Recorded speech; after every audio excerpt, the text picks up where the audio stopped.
Live. All right, we are live and we are back, ladies and gentlemen. I know you've been waiting patiently, just sitting at your screens for an entire week, actually 2 weeks for some of you, but we are back with the A3K Podcast, and joining us quickly, we have Cody Byer from the other side, as well as if you come and watch us, he's here on the A3K Podcast all the time as well. And we have David Majors, who is becoming a frequent on the A3K Podcast, as well as doing a lot of stuff behind the scenes as a member of the A3K crew, and a lot of other cool podcasts you can check out that he'll be talking about at length at the end of the show, so stay tuned for that. And also, you can look at the show notes for those as well. We have JD Banks from the Manga Corner, long-time senior member of Anime 3000. She's been here since we were Anime 2000. Haha, hoo hoo hoo hoo. And of course, it's me, Sean Russell, founder of Anime 3000. So we're gonna go ahead and jump right into it, and we're gonna start talking about the things that we've been dotting, or the show and tell, whatever you want to call it. So we're gonna go ahead and get started from right to left on my screen, which I actually think it's left to right because it's flipped when you're actually watching it. So JD, what have you been?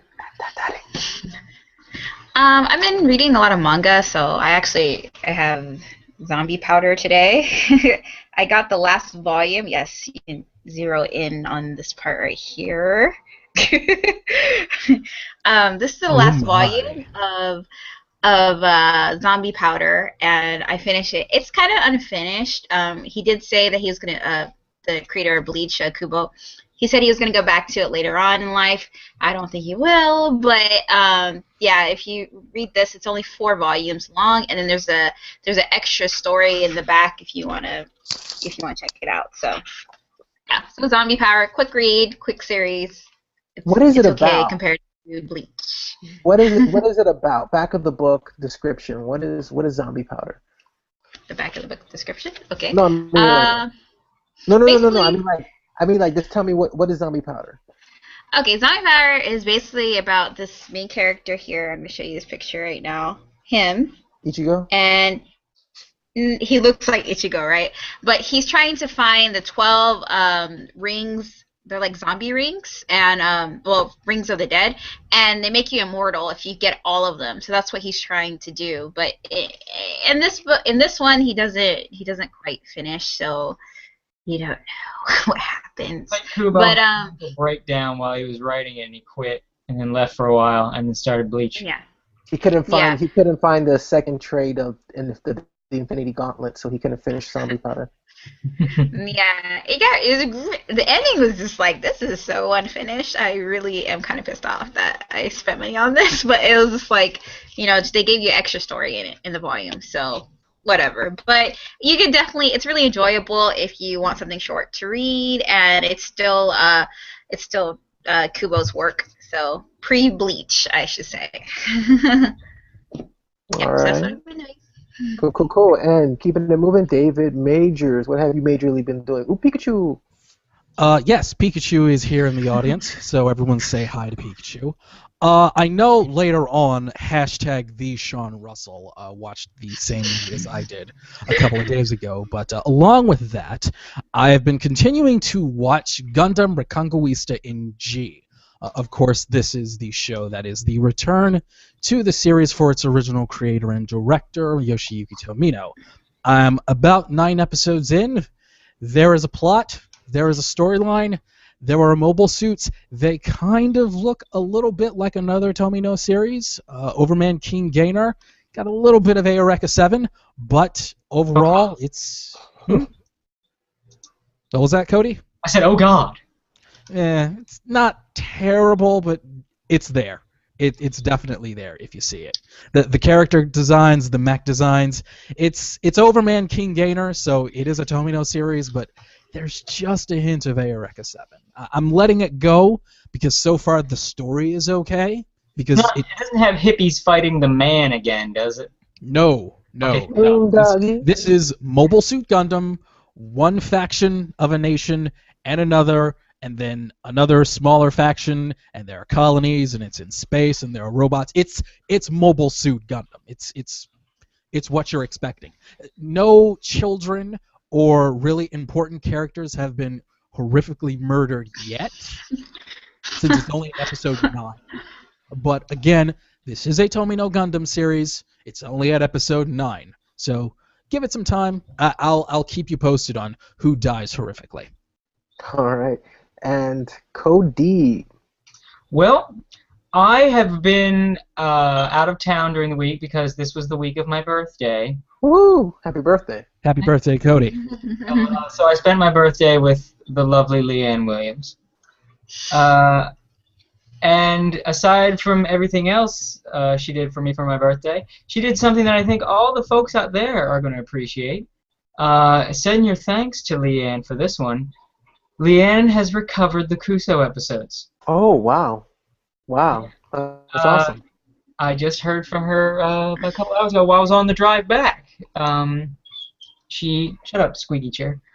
I said shut up. She's not a farty chair. She did some cord swapping and everything like that, because the hard drive that it's on has been finicky. Like, it won't read my computer, and I don't know what's going on, and it turned on, but it wouldn't read, and apparently it was a power. So she turned it off and turned it on again. Not really, because it would turn on with my computer. Oh, there's a new person. Hello! I'll introduce Jack as soon as you finish. Okay. And it would like turn on, but the computer wouldn't read it. So she hooked it up to hers, and it wouldn't turn. It kind of did the same thing, but then she just swapped the power cord, and then all of a sudden, now it's working. So Kuso is saved, and hopefully we can begin the process of returning it to A3K. Will I make new ones? I don't know. It'll probably be a while. But if the response is enough, then maybe it'll be enough to at least get me to finish that lost episode I have sitting unfinished on my hard drive. All right, cool. That's really good news. A lot of people have been asking for those episodes, so we'll definitely. I've still got this waiting for me, so. Yeah. Super. Yes. And then introducing a new but not so new face to the A3K crew, ladies and gentlemen, it's Jack. Hey guys, I'm the jerk who showed up to the podcast late. My name is Jack. I did a few podcasts here, Soul Eater, D Gray Man, a lot of shonen, and then the Capo. So, yeah, I'm really excited to come back to the crew. This is a really great site. I've always loved just following it, and it's good to be here. And yeah. And what we're doing right now, what everyone has just done, is they shared out what they've been doing as far as anime and manga. So it is your turn. What have you been dotting? Put me on the spotlight, don't you? Well, I've been rereading Monochrome Factor, a really great, underrated manga series. Really great, really gory. The anime is really gay, but you know what? Sometimes you want that. Not that there's anything wrong with that. There's nothing wrong with that at all. I actually love it. It makes a little bit of sense, actually. So it's not that bad. But, yeah, Monochrome Factor, great. All right. And I guess that goes to me, and I've been... John Russell, what have you been dotting? Thank you, David. I've been watching Parasite, continue to watch Parasite. I don't just watch Parasite. I am infatuated with Parasite. If you have not been watching it this season, make sure you're checking it out. Is Attack on Titan good? And I'm still watching Terraform Mars. I've kind of grown into it. I kind of like where that's going. It really is starting to remind me of Skydo and a couple of other series that have that sort of fast action ensemble cast type of feel to it. And you know, I still have the other side speaking in my ear every time the Terraform Mars are actually fighting. But you know, I try to move that away and just enjoy the series. Damn you, Cody! I wish I would just watch that show without that bit of bias. I would say that one show I would not want to compare it to is Scary Doe. I do think Terraform Mars is a little bit better than that. Oh, okay. I mean, in the aesthetic sense, in the way the show feels, it has that sort of Dust Bowl type dystopia type deal, if you know what I'm saying. But and I also watched How, which we're going to be talking about in a little bit.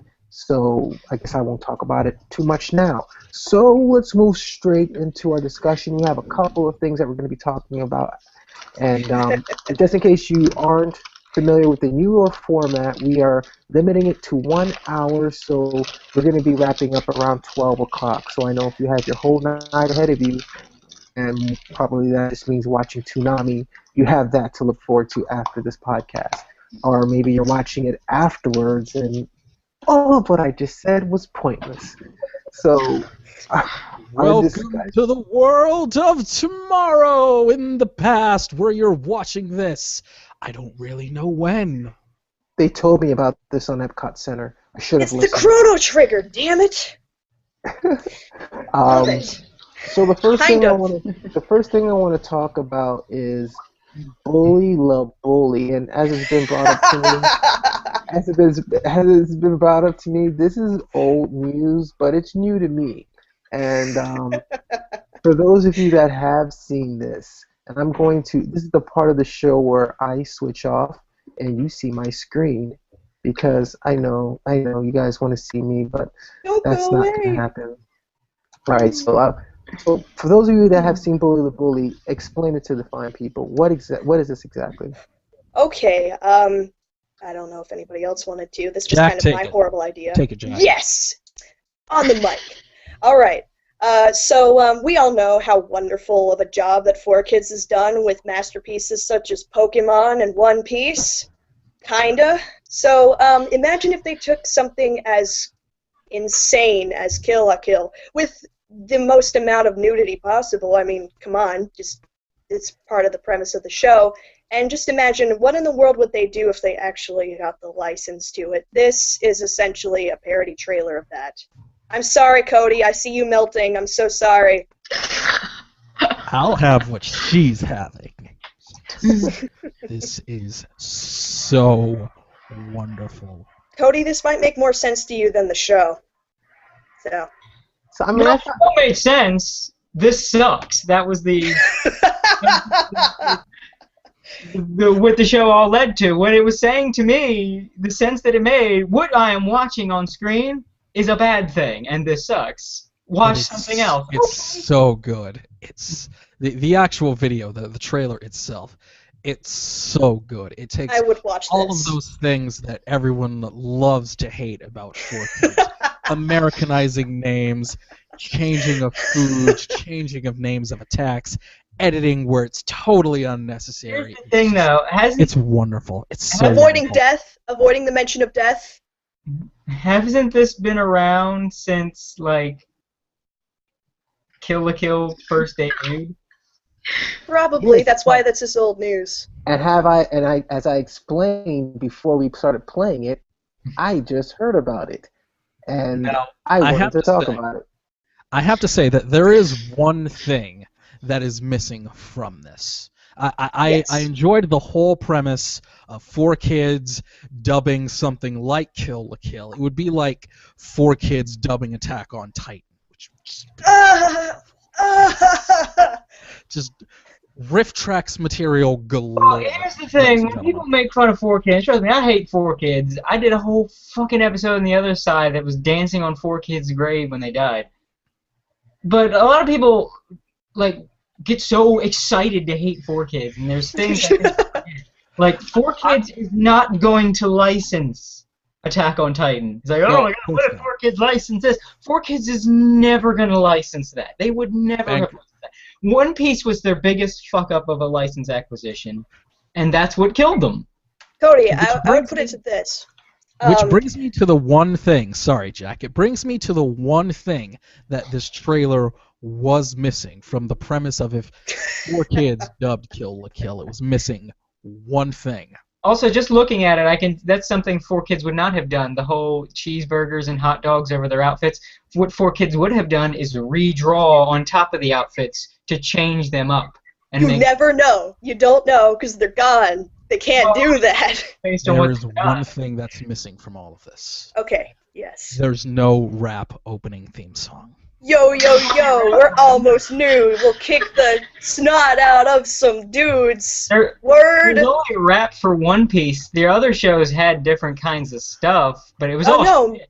But like, Truth be I told, never thought I would see Kirby the had day big that Cody is defending 4 kids. I'm really defending Mew Mew Power. Get your Mew Mew satire. Power had I will Mew Mew say Power had the rap. that Mew Mew Style, Mew Mew Grace, Mew Mew And- Power in your face. I loved the kind of power metal opening theme they had for Shaman King. I love that song. I absolutely Oh love yeah, that I forgot about that one. I'm a stickler for getting satire right, so if you're gonna crack on somebody, crack on them correctly. That's just me being. That's just. I would simply enjoy it for the train wreck value. That's what I look forward to. I look forward to the train wreck. Yeah, this is to me like kind of you're talking about how pointless it is because they're not going to get the license Well, of no, Attack yeah, on it just Titan. doesn't work because it's like, what if 4 kids got this? Is kind of an old joke, and B, it doesn't really work because the point is that they would take an action show and make it for like preschoolers who are scared of other cultures. And then people are like, well, what if they got Kill la Kill? They'd never touch Kill la Kill. What if they got Akira? They would never touch Akira. Yes. It's true. It's true. They wouldn't. It's not the. That's It- like in a perfect world. doing a celebrity impression and then just basing the impression around something that has nothing to do with that celebrity. Like your joke is based on nothing. You're just doing random ha-has at that point. Hey, Brody Quest is an accurate representation of Adrian Brody's life. Yeah, okay. it is. It totally is. It's just a day in the life of Adrian Brody. Come on, man. You never mind. And speaking of a day in the life of Adrian Brody, we're going to talk about our next topic, which is how. Sean, you're too good at the segues, man. You know what? I That's try. the hashtag Sean Russell. So this was brought up in one of our meetings, and how I never heard about it, but you guys were raving about, not everybody, but some of you guys in this conversation were raving about it, and I had to check it out. And so who has seen this movie rather, in this conversation? I watched it as well, Sean, after our meeting. I picked it up as well. JD, have you seen it? No. What about you, Cody? Never mind. So Uh-oh. It looks just like anime Her, kind of. Just You'd be surprised. You'd be really surprised. explain to the folks who haven't seen what it's all about. Her? Without how. Oh. What it's all about, in case you without spoiling anything. Okay. I was actually telling somebody about this in anticipation of getting ready to talk about it here. Basically, Hal is our 7-minute long anime movie, and it starts out, and you've just got this environment that is very neo science fiction, very. Technology is advanced, there's robots, things like that. They're just kind of walking around. One looks like Mega Man. It's kind of strange, like Mega Man without the human face. And he spots this plane just implode in the sky. And then you realize that was this girl, Kurumi's boyfriend, who died in the accident. And she's just become a social recluse. She's just crafting things in her little room and just not coming out, just completely depressed. And so these scientists who run this care center, they take this little robot and they make it into the shape of her boyfriend Hal. And he goes over, and of course it's really slow going. In fact, it's very slow going. She, for pretty much the first half of the movie, she doesn't even talk to him or touch anything that he makes her. And it's very touching, and it feels good when things happen because the emotions just run high. Everything's very charged with a lot of feelings. You definitely feel what you'd feel. Having been in a relationship, Feel emotions is what you're saying. you feel emotions. when you progress through it, if you've ever been in a relationship, it definitely hits you where you'd expect it to. It definitely hit me, and towards the end, there is a twist, and it just ruins your life. I thought to myself, how could the makers of Attack on Titan, how could the studio behind Attack on Titan make something this feel good? And then about 40 minutes in, everything just hit the fan, and I felt awful in the best of ways. That's because the studio didn't write Attack on Titans. It's based on a comic. But I did a whole episode with Max Vader on romance anime, and really all that did was just kind of tell me, okay, don't watch it, because without doing the whole thesis, I mean, Max said it better than I can. Y'all know Max. Max is about a bajillion times smarter than all of us combined. The problem with romance is it doesn't really... I mean, if you're into romance, yeah, but for the general audience, it doesn't really work as well without something else going for it, because you have to make me care about two people I don't know and their relationship. Like, romance tends to be geared towards people that would care, like, oh, how's you and your girlfriend doing?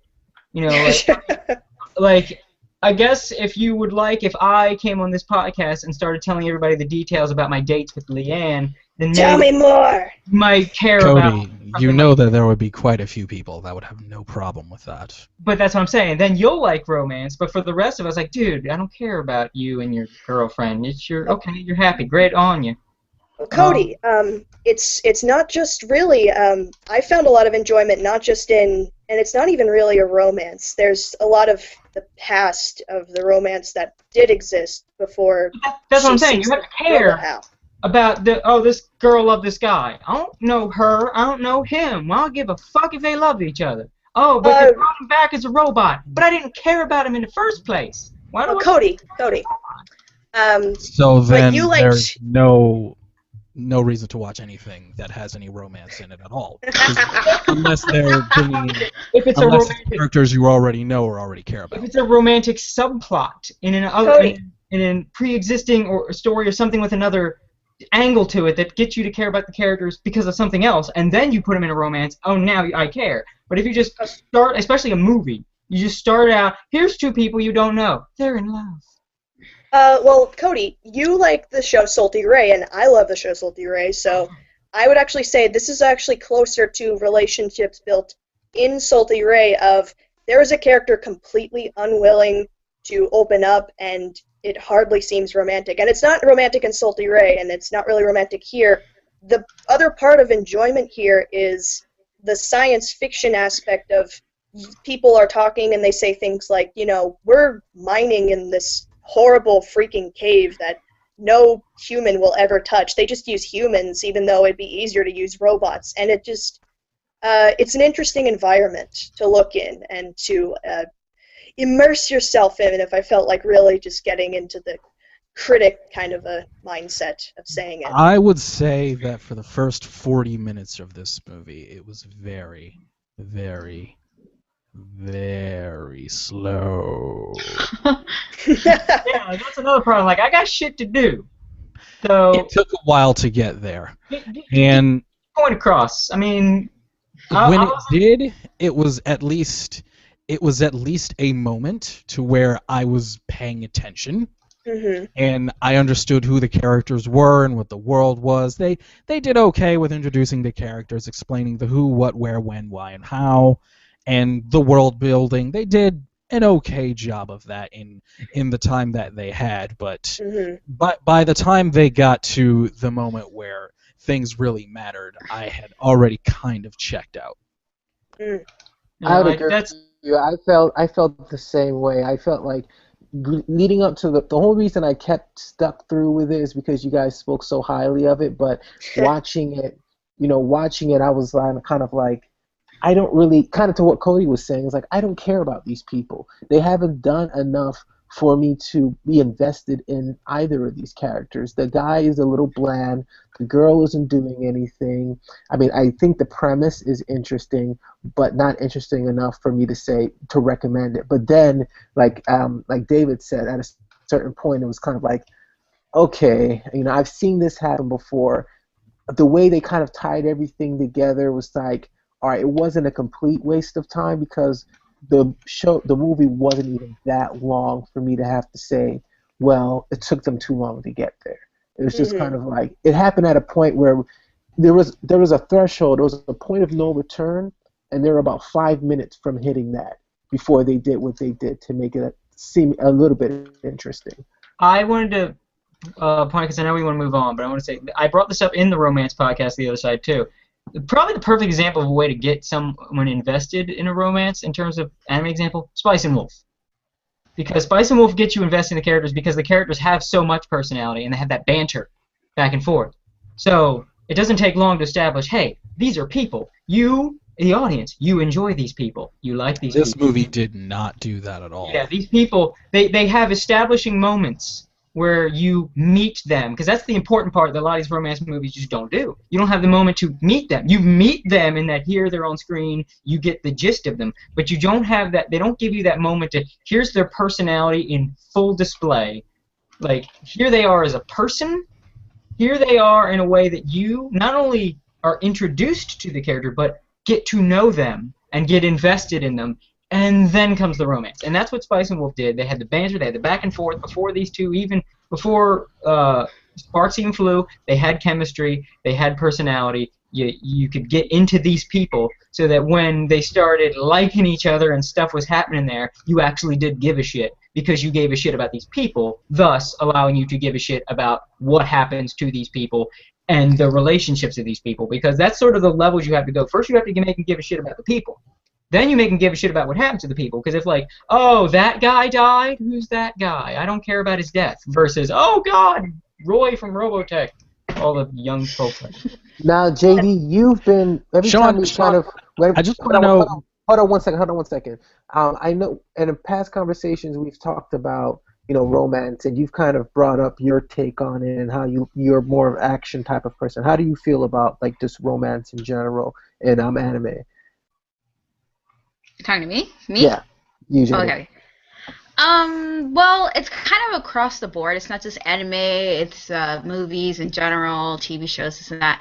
It's where, like, it's intelligently, like, romance is intelligently put in, or not even really, it's not part of the story so much. It's kind of just, like, there, but it's not, a lot of movies and stuff nowadays, they just throw it in there. It could be the husband and wife romance, or the family romance, the love for each other, or, of course, the boy meets girl or girl meets boy romance, and it's just thrown in there, and I don't like that. Like, I just feel like it's just a selling point, that's all, and you can just see right through it. That's what I don't like about having romance and a lot of, especially action or stuff that's supposed to be more serious. Is like, okay, this romance is detracting because romance has a really strong, it's a really strong distractor from the main story sometimes. But if it is the main story, then whatever, everything else is just underneath it, But I feel like if the romance works into the story naturally and it actually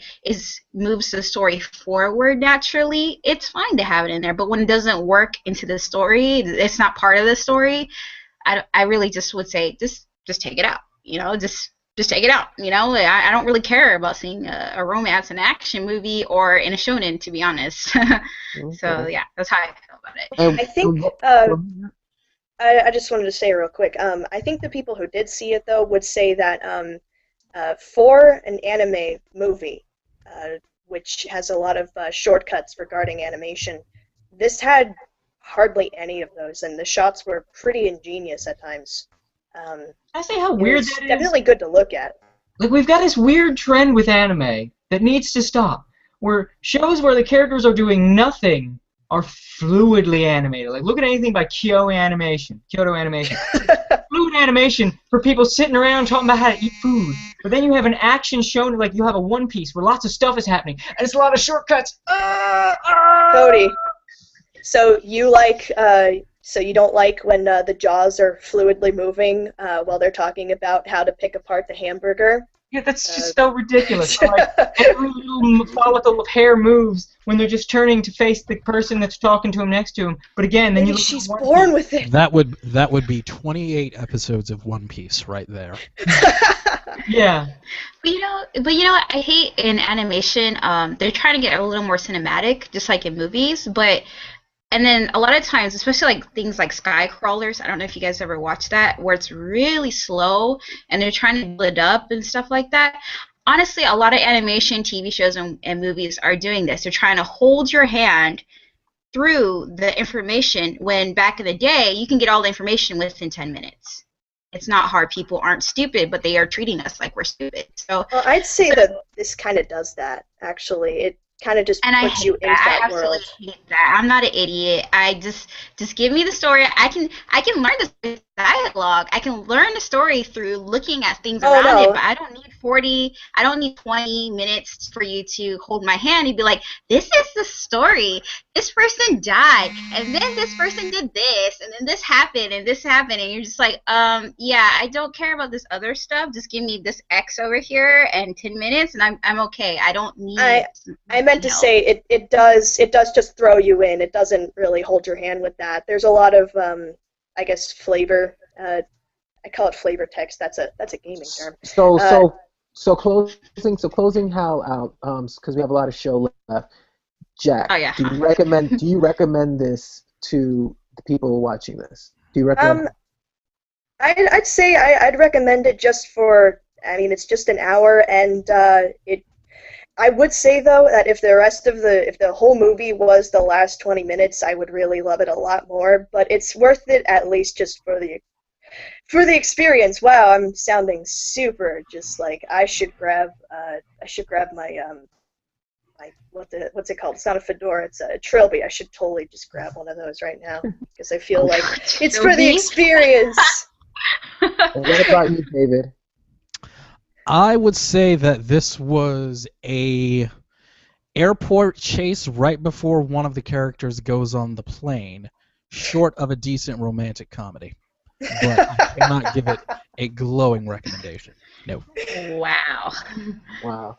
And I would say if you are in a room where it's playing, I would watch it, but if you have to purchase it, I would probably really weigh the pros and cons of that cheeseburger that you want to purchase. So moving on to the next topic, guess who's going to have another movie next year? Yay! Yes, you guessed it. Let it die. Dragon Ball It will Z. never die. And Never. speaking of never dying, It was a good run. Let look who Milking that cow. They're going to keep milking that cow. and Frieza's back apparently. And I remember the last time I saw Frieza, wasn't Frieza in hell with Cell? No, he wasn't in hell. He was in the Home for Infinite Losers. Didn't you see that? This is what gets me.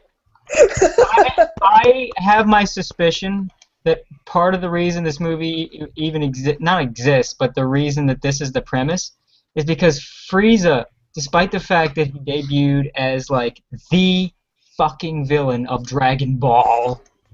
Well, he was a pretty cool villain in Dragon Ball, though. Oh, amazing! Yeah, I mean, Lord knows how much influence he had in Shonen since then. But he was reduced to a jobber so many times in the anime, it was fucking stupid. Every time he showed up again, revived from the dead in some filler arc or movie, he'd get bitch slapped. Like, look how powerful we are now.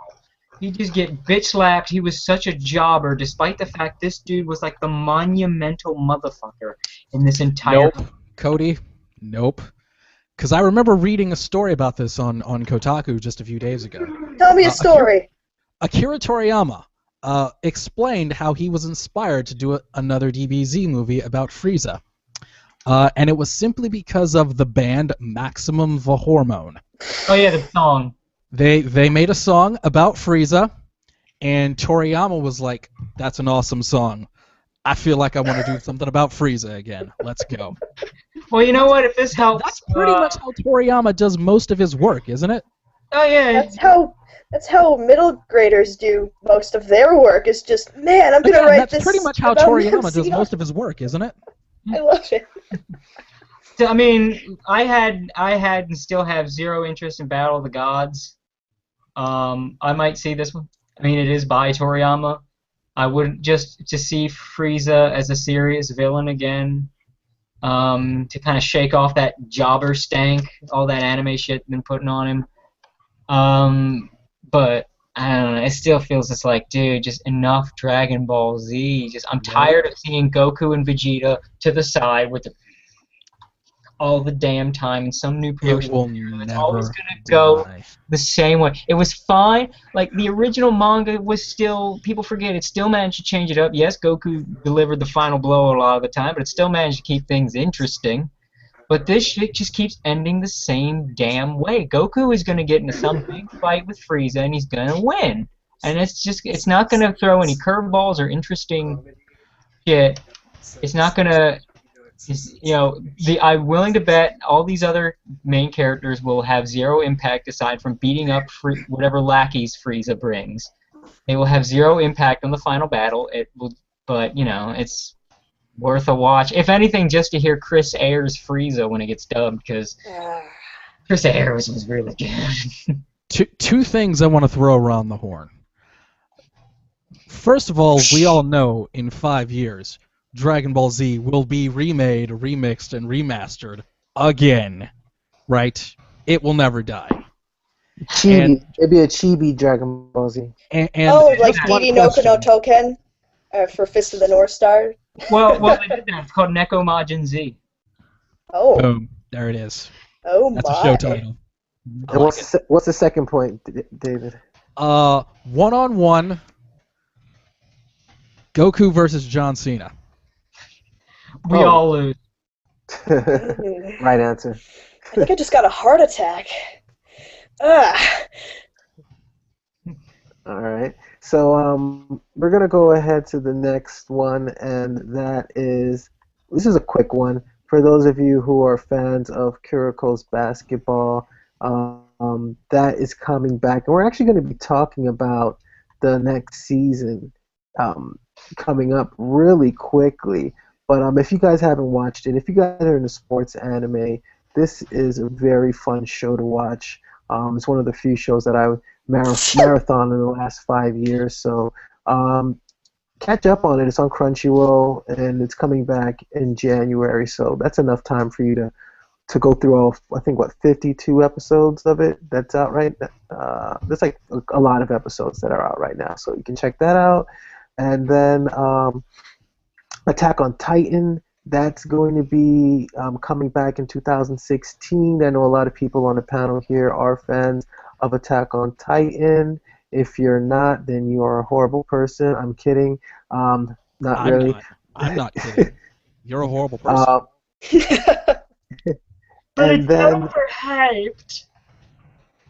No, I would watch it. I watched the first episode. I just have personal... You know when you associate something bad with something good? I feel really bad, but I am keeping up with something, so... But, that's... Yeah. as long as you have a reason. I have a personal reason, so it's okay. Yeah, you're excused. You're excused. Then, if you are a fan of Inuyasha and Rumiko Takahashi, the series that was kind of hyped, I want to say 2009? Wow, is that long ago? Feels like it was just yesterday. Renee, is that how you say it, JD? Yeah. Okay. Inuyasha created... I was saying, is that how you say it? Renee? Rinne. It's going to be adapted into an anime. So that it's going to be... Takahashi needs more money. Can I say this? And I think I speak for a lot of people out there. Please, Cody, say it. Preach, Cody. Preach. I think we are done with Rumiko Takahashi. Preach, Cody. Preach. Rumiko, you had a nice run. A lot of people like Ranma 1/2. Inuyasha had a really cool bad guy. But the point is, you had your time. You have your big franchises that you'll probably make money on forever. And every time you do something, it's either a forgettable short story or a long-running thing that you forget what you're doing and you just kind of keep doing it. Rumiko Takahashi as a writer is pretty much like the guy at the bar who starts telling a joke and forgets where he's going, but he won't let himself stop telling the joke because he's thinking, if I keep going, maybe I'll remember. Well, what about the tea time martial artist? That was totally legit in Ranma 1/2. I would even go so far as to say Yurase Yatsura was tolerable, but again, I honestly can't get into anything she's done except for Inuyasha, and again, the main reason I like Inuyasha are the bad guys, particularly the main bad guy. That's really the only reason I watch Inuyasha is let's watch these cool people be evil at these nerds. Yeah, that's it. I'd say Ranma 1/2 is enjoyable because of the action. That's about it. But I read the manga, so I was more looking at it of the kinetic feel of a lot of the drawings. But the artwork's pretty bad, I'd have to say, looking back at it now. It's kind of nice that she'll have a well-drawn adaptation, hopefully, kind of, except, you know. I can't say I'm a fan of her art. It's way too simplistic. Oh, it's like classic Japanese ink painting. It just looks like she went, done. Oh, here's a face. Yeah, that's a face. How do you expect her to make so many volumes of so many things? This is true. This like probably will have like 153 episodes. It was especially jarring because I was reading the Inuyasha manga through when the anime ended. And I would read it as part of like a group of manga I'd read. And the worst thing is when, what's on today's itinerary? Oh, we've got Inuyasha followed by Berserk. And that felt mean in my schedule. I felt like someone who's releasing these chapters is a dick. That's like, okay, LeBron James, here, play with this 8th grade basketball team. You're on Billy's team, LeBron. As the manga person, JD, how do you feel about Takahashi? Or do you even care about her? I did like Inuyasha the anime series, and I still do like Ranma 1/2. Ranma 1/2 is one of the first manga series I've read, but I do think her older stuff is getting up, I guess. I hate to say that, but there's still storytelling is very good, so I still think you to learn a lot from her manga. So I feel like that's her stronger point in some areas. So yeah, but I'm not really looking forward to the new one, the Rine one. So sorry. A long time ago, when I first started getting into One Piece, a friend of mine, actually I don't need to say a friend of mine, y'all know this friend of mine, Alex Berry. Alex Berry, the original Other Side co-host, showed me a little comparison of like the two people, basically who the two biggest shits at the time that these happened. It was Rumiko Takahashi and Ichiro Oda of One Piece, and they were both asked similar questions. It was around the same time. Rumiko Takahashi was asked, if Ranma turns into a girl, can he get pregnant as a girl? And if so, what happens if he's pregnant and turns back into a boy? And her response was, I don't think about things like that, and neither should you. Now, around the same time... She's not totally wrong. Yeah, but around the same time, Ichiro Oda asked, is every part of Luffy's body rubber? Wink, wink. To which Ichiro Oda, without missing a beat or without blinking, went, yes. And I thought that was easy yes/no body. Yes/no answer. And 1,000 Yoshi were born in that moment. And the fact that he will answer those gross questions completely flat, either with a joke or completely earnestly, whereas she had that kind of sanctimonious answer, was, I think, like a big, defining moment for. Well, it illustrates that he is a guy. Yeah, well, Ichiro Oda is a cool dude and deserves every drop of respect he's had, but I've said this before. So we're going to move on to the next thing. I'm sure we could stay here and talk about if the Gum Gum powers extend to the nether regions. Or Anime Twilight. I mean Inuyasha, damn it! Which True. Ghost in the Shell. There might be a Ghost in the Shell first-person shooter. Yeah, I've heard about this. This could either be awesome or I could give less of a shit. I want this to be good There are so badly. There are 3 reasons, and I'm afraid that I want this to be odds are good. the odds are not in Good's favor. I know. Is Go ahead. Is the story of the game done by the team who did Standalone Complex, or the manga, or the movie? I believe it is done by the team behind Standalone Complex. If so, Nice. if so, that's a point in its favor, because that's the only good Ghost in the Shell thing. The second question, how does it play? Is it a generic-ass first-person shooter? But, oh, you can hack. It's fucking Watch Dogs, but now they painted Ghost in the Shell on it. Or it's also a really nice game on the PS3 last year called Remember Me, which was pretty much Ghost in the Shell, but it was really good. And what the hell was the third thing? I had 3, I swear to God. The Standalone Complex isn't Watch Dogs again. I think it might have been part of these. Like, it's part of the how does it play, and then if you all remember, there was a PSP Ghost in the Shell game. Oh God, no, Cody, no, please. How'd It you still do this hurts. to me? That one still hurts. It still hurts. How'd Because you do this to me? Ghost in the Shell is tricky, because the thing that made Ghost in the Shell as good as it was, that was brilliant and smart, and then it would have really awesome action, and even the action felt smart at times. So it was just it was one of the few things that I would call brilliant. So how do you translate that to a first-person shooter and still retain what makes Ghost in the Shell? Because a first-person shooter. I want this game to be good. I'm skeptical. More than anything in the Like world. Call of Duty. Yeah, even just from the looks of it, this doesn't look what I would think. Like Ghost in the Shell, if I would think of Ghost in the Shell first-person shooter, I would think some tactical Rainbow Six, GoldenEye shit. Well, maybe that's what they're going for. This was just Oh, it feels like so good when you mention those the shooters. first trailer that anyone has ever seen. And you know, something Oh God! be a little more, creative and clever, because that's what makes Standalone Complex so good. Or is I'm it just really hoping that the creative team behind Standalone Complex has a lot of say in the making of this game. I mean, all of the concepts in general. They took one of the goofiest, preachiest, and silliest manga on the market and made it something brilliant. For that alone, they need some kind of giant gold trophy they can't fit in their house. They have my undying love and affection. If they should be consulted for everything Ghost in the Shell related at this point. No one should even touch that franchise without going to Kenji Yamamoto and his dream team and saying, "How do we do this?"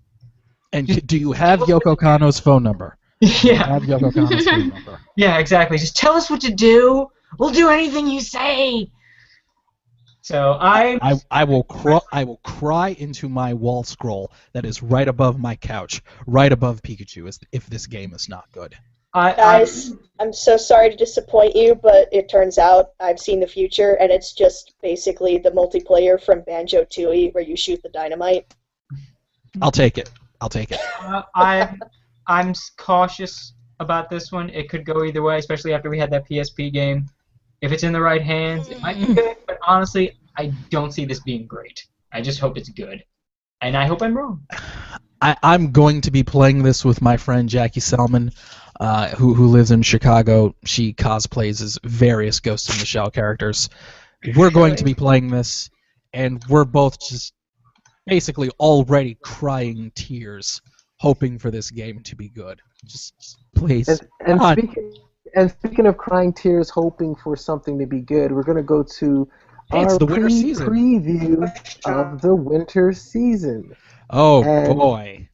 And I took a quick glimpse of the winter season, and I think there's some winners on here.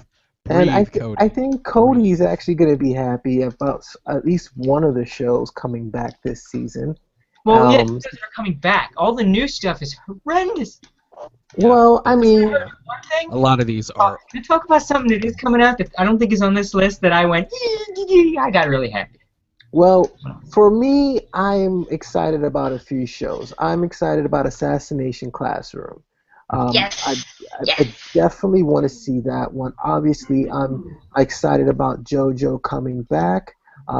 I'm happy that Durarara is coming back. I see the sequel to Aldona Zero, and damn my love of Mecha. Hey, where's our new Bakano, you bastards? There's like 5 more books that you didn't cover. I think we can stop holding our breath for that one. Those sons of bitches, they're gonna try and do Fafner again. Those sons of bitches. They keep pulling me back with Fafner, thinking that it's gonna be good this time, and it's Ooh, that good. Atari looks really good. I'm gonna say one thing right now, though, that a lot of these preview images look exactly the same as the previous season's preview images. That's the problem. Can we stop this madness?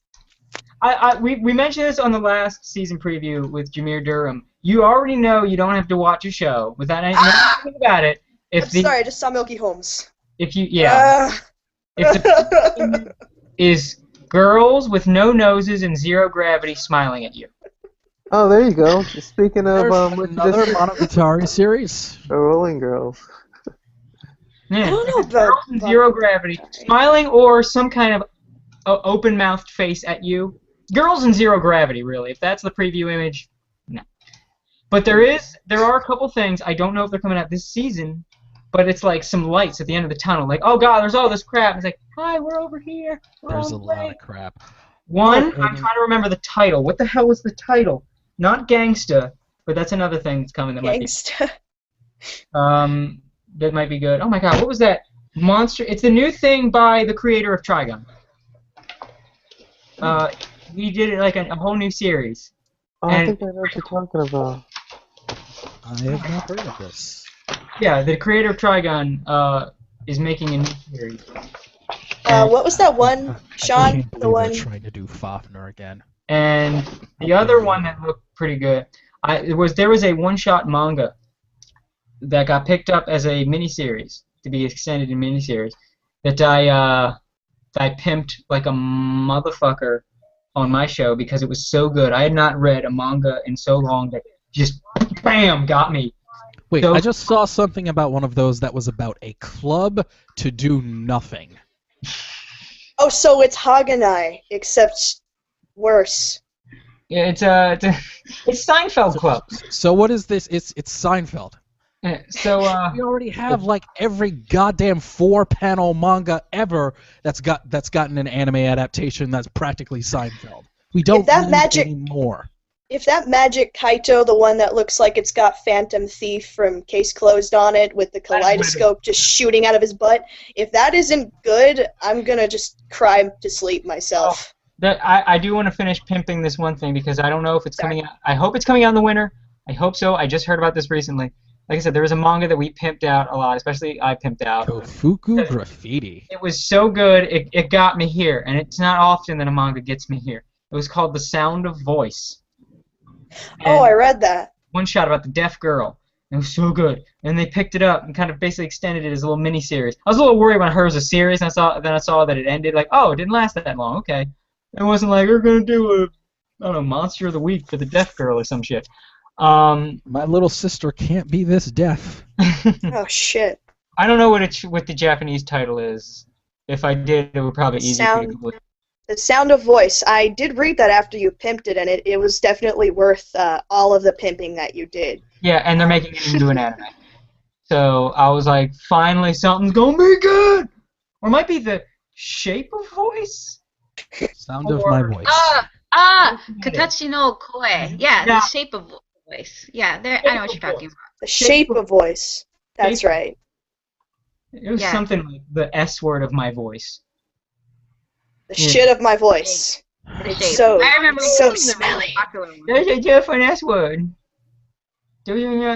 Sassafras. Silent voice, I think, is no. I think is another translation. Katachi no Koe. Can you type this in? Hopefully the art style is the same as the manga, because the manga was a very interesting, unconventional art style for manga. It didn't look like super anime looking. It didn't. It looked a lot like I think the next thing to look close to it was Uzumaki, not Naruto, but there it is. like Yeah, Uzumaki. A silent voice is the right one. A silent voice. Kori no Katachi. Which isn't really the right translation for it, but yeah. I thought for sure it was the sound of voice. Oh well, that's it, totally. S word with voice. Either way, it's really good. The sword with voice. It's really, That's what. really good, and they're making it an anime. So. Oh Yeah, wow, it's super popular here. there's a lot of chapters and it's on Crunchyroll. Yeah, they made a series out of it. It was originally a one-shot, a really good one-shot, and they made a series out of it. How many episodes is it? It's not that long. It's like 2 volumes, 3 volumes. Yay! Okay. And like I said, forget the other stuff except for JoJo and Durarara. Forget the other stuff this winter. No, I'm gonna be watching Magic Kaito Fail. Kaleidoscope ass. And I don't I'll- know what in the world it was. Aldona Zero. I'm obligated by blood to watch those two. All right, and so we're going to move as we're getting closer to the end and go to the takeaway part of the show. So we're going to go with the same order that we started with, and JD, throwing the hot potato to you. Well, I do have a Manga Corner episode coming out this month. It's about Attack on Titan. The only thing I would finish the motion comic for it, but I'm having a little bit of problem with that, so we're going to postpone the motion comic portion for next Manga Corner. I'm sorry.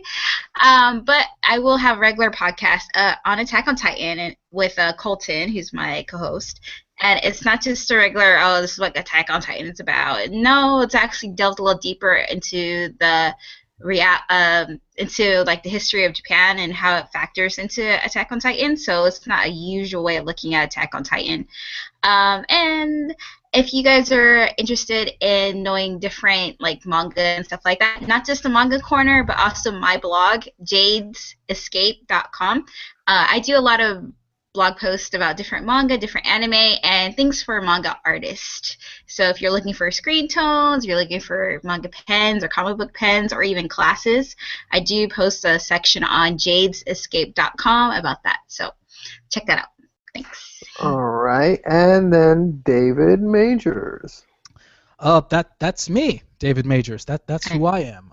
Coming up next in the wide world of Delta Juliet Mike Media, my friend PD Rave and I will be inviting 2 guests on the Fanny Pack Wrestling Podcast, the podcast that introduces indie wrestling and wrestling that's a little bit outside of the WWE mainstream to 2 unsuspecting casual wrestling fans.